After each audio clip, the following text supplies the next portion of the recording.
Welcome back, friends. We arrived at the Overland Expo West event in Flagstaff, Arizona on May 19th, 2022. We opted for the VIP camping experience and couldn't get camp set up fast enough. It was our first Overland Expo of this magnitude, and we hit the ground running. We were surprised at how much there was to do. It could be a little overwhelming until you get your bearings and learn to navigate the map. My wife and I went in different directions, checking out all of the vehicle builds and vendor booths before they started selling out of the items we wanted. Because he's just that nice of a guy.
I've had my eye on the Turtleback Getaway trailer for a while now, and finally got to see one up close.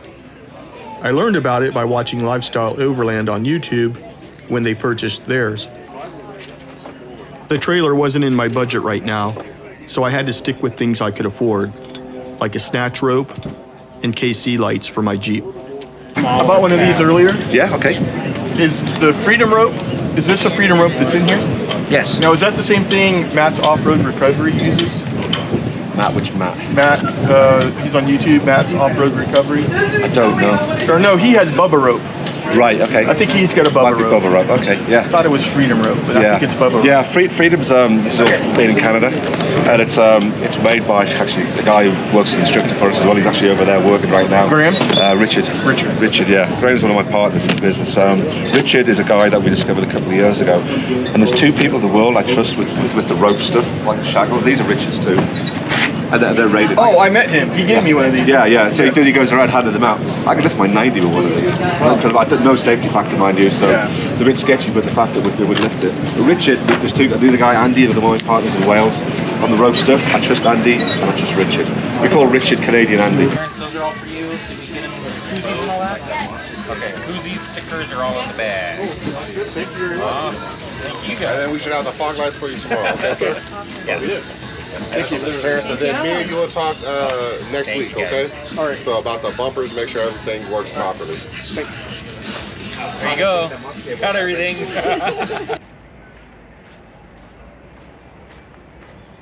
One of my first purchases at the Expo were new Scottle legs. They're adjustable.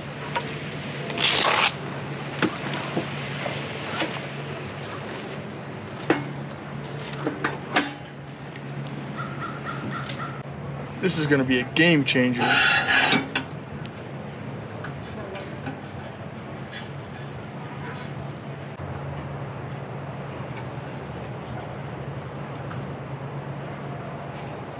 Oh yeah. It's a lot nicer than looking for a rock.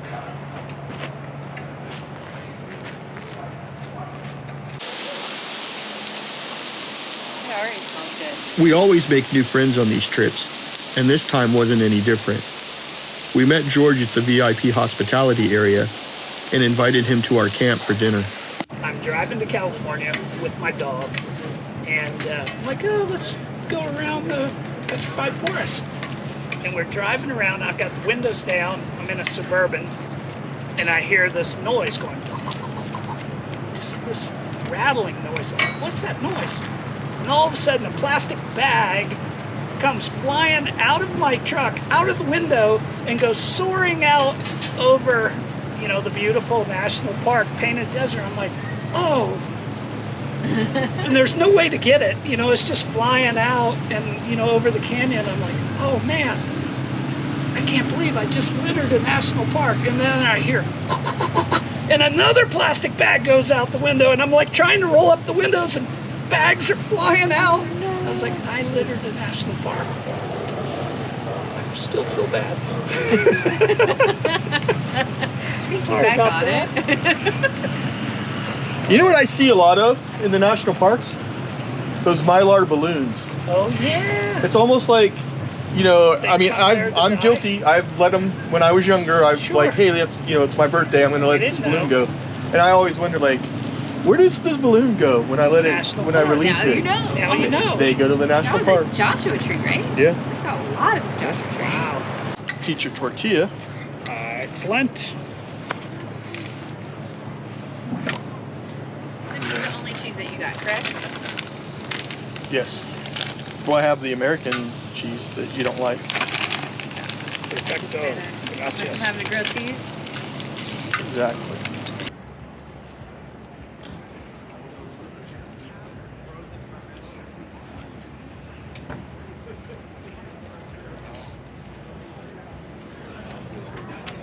We started the next day by meeting a couple of our favorite YouTube celebrities. I wanted to say hello. Our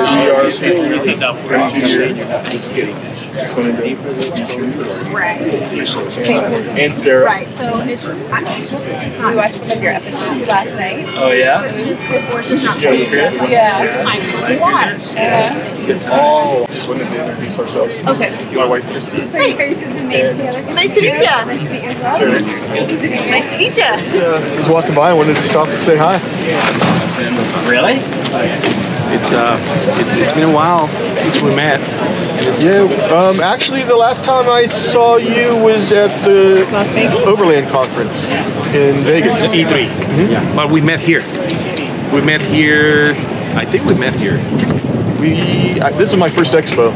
Oh, then we didn't meet. We didn't meet here. Is that the South Point in Las Vegas? Oh no, it was an expo. It was the no, that wasn't the first time. The first time was the Because I saw you in California. Costa Mesa. Yeah. The what was it?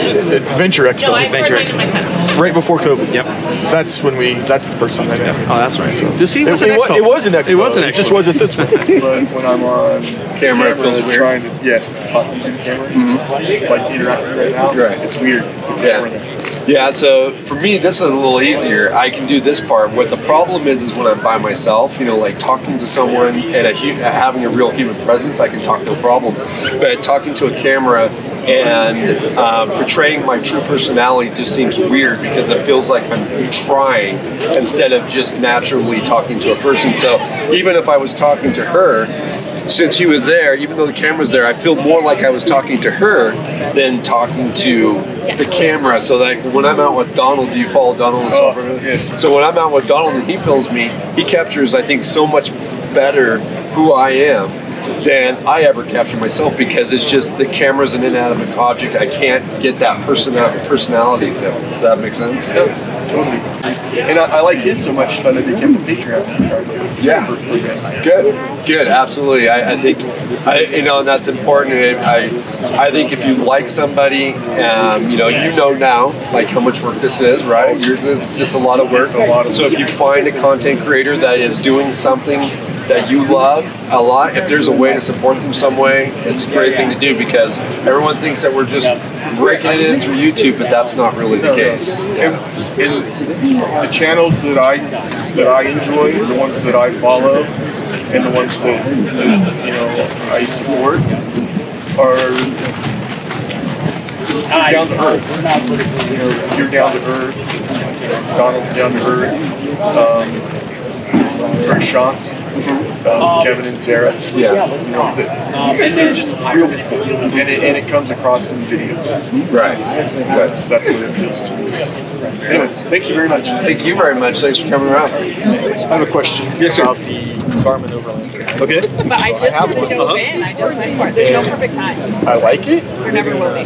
but it seems like it Yeah, it was just doesn't always take you the most not my efficient first one. route. No. So I was a that your driver, and then I had a navigator. Well, it's using. And It doesn't have AI like Google Maps does.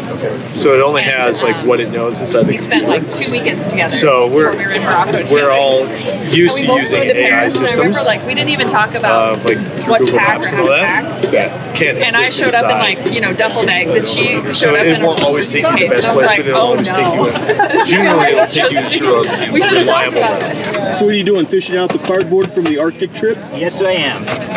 Looks like it fell down in there. Are you going to keep it as a souvenir? If I get it. Once he signs it. Yeah, I could have him autograph it. That'd be great. We follow Chad all the time.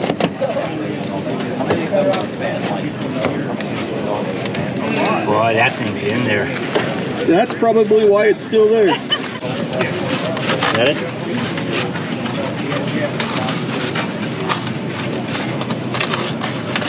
Oh, it's.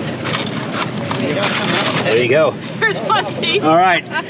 Chad's going to autograph this piece for us right here. That's for darn sure. It's been really fun meeting all these fans and subscribers and being able to meet people face to face. And this gentleman here showed up. We've been chit-chatting. We've been talking about the Arctic series, which has been a huge hit. Everybody has had a good time chatting about it. It's been fun telling stories. And these guys actually found a piece of the cardboard that was left over from my cold weather front on the go. And so they dug it out, and we're going to do a little autograph signing here of it. That's it. Sweet. I appreciate it.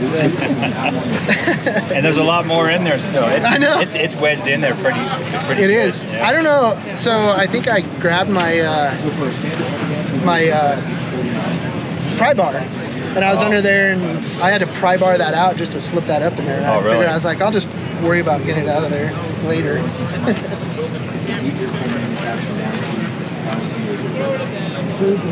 Oh yeah. Sweet. I'll hang on to it. Appreciate it very much. Thank you. We love your channel. That's too funny, man. Awesome. Thanks for Well, stopping catch you at the chatting. next trip and take the rest of it now. I know. We should probably pull it out and like set it up on the grill. There you go. All right. Thank you very much. Right on. Chad, How's it going, man? living the van life. Yeah. Finally get to meet you. Yeah, it's awesome. That's great. Yeah. No, I came across your channel, I don't know, it's been a couple of years ago. Okay. Yeah. And I subscribed to it. Awesome. I wasn't really doing the van life stuff. Okay. It was mostly, Jeeps and Overland and whatnot. Yeah. And I don't remember which video it was. This is my wife, Christy. Hi, Christy. Over. And I was telling her, Nice to meet you, by the way. Meet you as well. I was telling her when I get too old to climb up and down out of the rooftop tent, I'm going to do a van. You gonna do a van? Yeah. So I've been watching a lot of the van stuff. Mostly yours, and then Adventure Van Man. Okay. Yeah. There's and then Primal Outdoors. Jason. Jason. Yeah. So those are my three favorite van life guys. Cool. Okay, so you pretty much built it up to what your specifications were. Yep. Okay. So I've been living in the van in the Volkswagen van for 10 years, and so kind of had an idea of what I wanted and didn't want, and just started in one corner and worked my way through the whole process to get it to where it's at now. That's when I started following you. Oh, okay. You had the, and I think it was,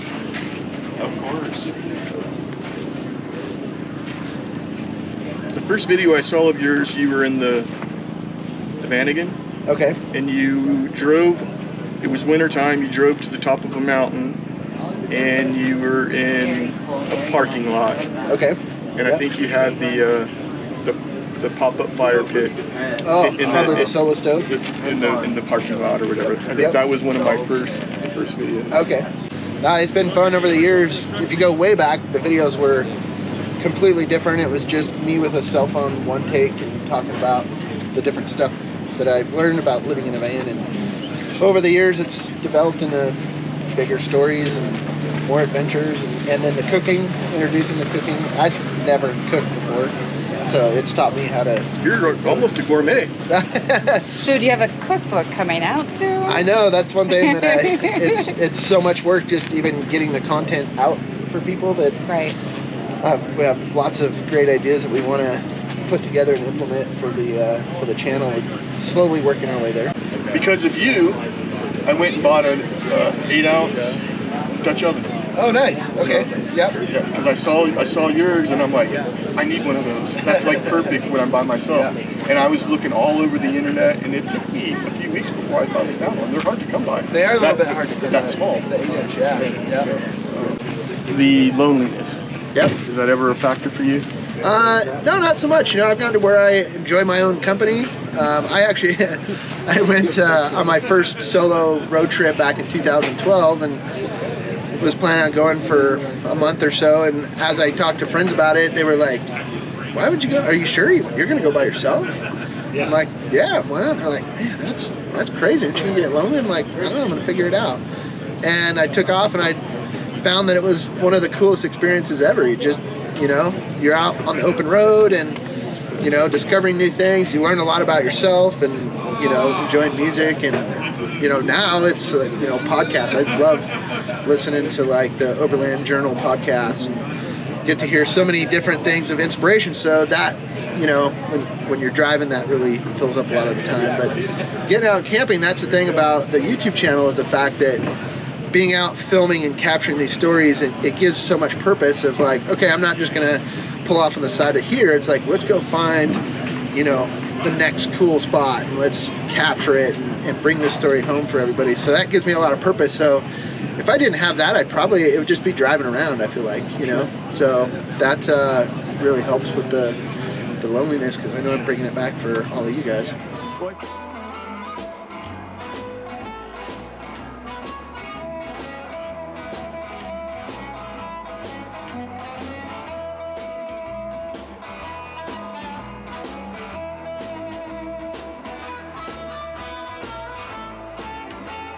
The Expo had an abundant number of classes, almost every hour, over the entire event.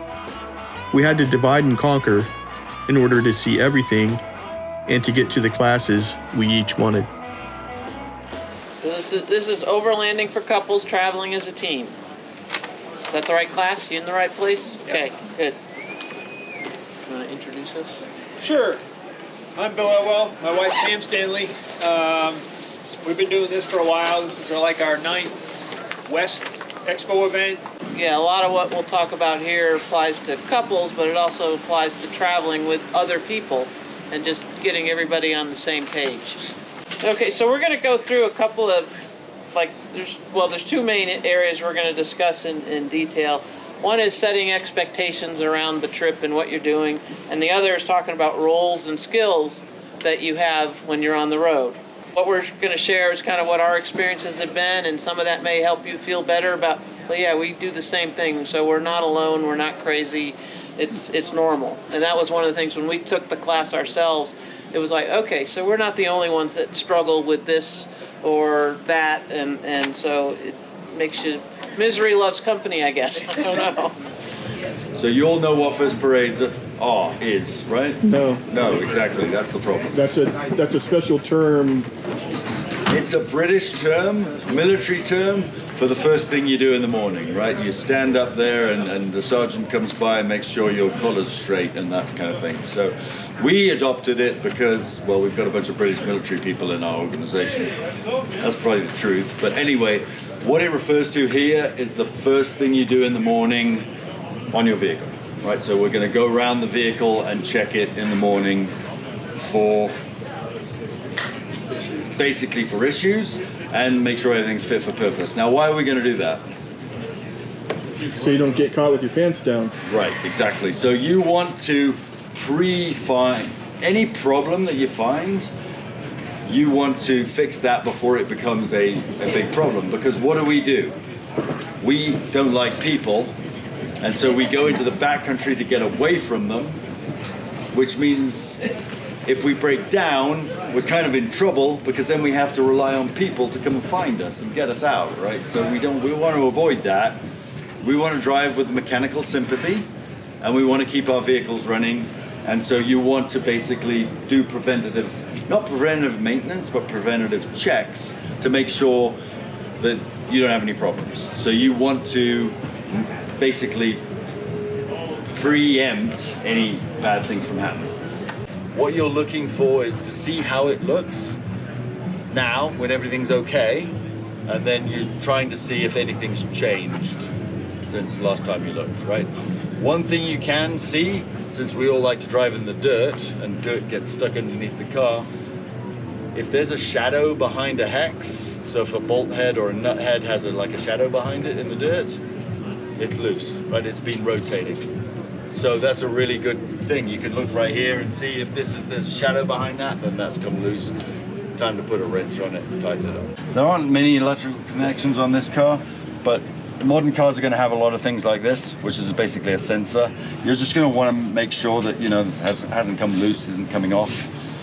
Those ones right there along the battery are probably the most common ones I've ever seen, bar none, of anything coming loose in the engine bay. It's usually your battery terminals. Yeah. This is part of my adventure. Can I film a little bit of it? Sure, that's fine.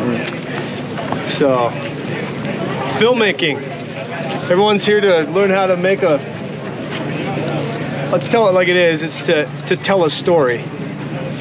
So, the first thing you need to know is what story are you trying to tell? And then years ago, how many years ago did we meet Warren Miller? Warren Miller? Probably like 3 years ago, 3 or 4. Do you guys know who Warren Miller is? He made all these famous ski films. He shot over 70 movies in his life. And in his 50-year run, he made 70 films. Think of that. That's a ton of 90-minute films. It's incredible, the pace. And I asked him, we got to go to dinner with him, or a lunch one day with him, and before he died, and all these people were sitting around asking him all these questions about skiing. Where's the best place that you've skied and all this stuff? And I was the guy in the back saying, how did you get Nissan? How did you get all these deals and all that stuff? And at the end of the seminar, I asked him, okay, you've made 70 films. What is the one takeaway that you would give to other filmmakers after all of this? And he says, no one wants the whole truth. Okay? And it took me a while to soak on that, because I didn't really like that answer, frankly. Because authenticity is such a big thing of what we do. But what he was getting at is that the reason that anyone would come and watch your stuff is because they want a story. And it doesn't matter the camera that you have. You can have a GoPro or an iPhone or this or that. If you have your story put together and there's a point to it, and you can develop what's called a story arc, a beginning, a middle, and an end, and at some point there's a resolution and a struggle, you guys will do well. That's really the art. So filmmaking starts with understanding what the story is, and then leveraging all of the human connections, curiosity, doubt, the underdog, the villain, the antagonist, the protagonist. Your antagonist needs to be as strong as your protagonist. How many people thought that we'd be talking about this right now? Probably not, right? Because this is always on the back burner. But if you look at the filmmaking world, like take Batman. You've got Batman, who is a very, very strong, significant character. And what is his opposite? A very, very strong character of the Joker, or something like that. So we always are putting ourselves against something within reason. This is just the fences, right? So if we can have that sort of a story where we're having to overcome things and fight against something for the better cause or this or that, then people will want to watch your stories. It stinks when you make a film, you go through a whole bunch of work, and people don't finish it. They go, check it out and go somewhere else. You can watch a lot of amazing stuff that's shot on an iPhone that will make an impact on your life because of the story that was told. So start there first. It's hard to do. There's a lot of great books. You got to dive into it. You got to watch films. You got to study stuff. But if you can get a grasp on that story arch understanding, then you're going to tell stories that people listen to and will walk away remembering.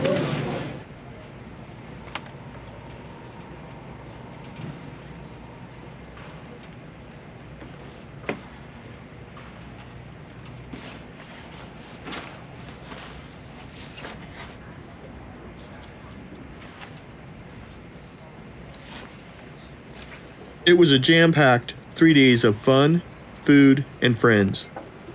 We learned a lot, and I lightened my wallet a little. We were ready to get back home, but we're already looking ahead to next year's Expo in 2023.